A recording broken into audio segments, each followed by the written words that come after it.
Alam mo ba na yung renta mo na 2,000 pwede na palang maging monthly hulog sa sarili mong bahay? Kung isa ka sa mga nagre-renta ngayon tapos feeling mo imposible pa magkabahay kasi maliit lang ang kita, relate ka dito lalo na kung minimum wage earner ka. Ito po yung mga tip.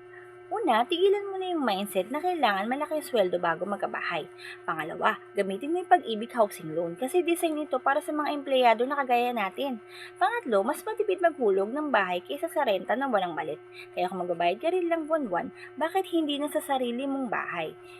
Good news, ang araw tong subdivision ay accredited ng pag-ibig at marami nang nakakuha dito kahit minimum wage earner lang. Dito sa Araw Town, for as low as 2,599 monthly down payment, may chance ka na magkaroon ng sarili mong bahay sa Bulacan. Kaya kung ready ka na, message mo ko. Ako po si Michelle Austria. Tutulungan kita. May pa-pre-presentation at site 3 tripping pa. Marami pong salamat!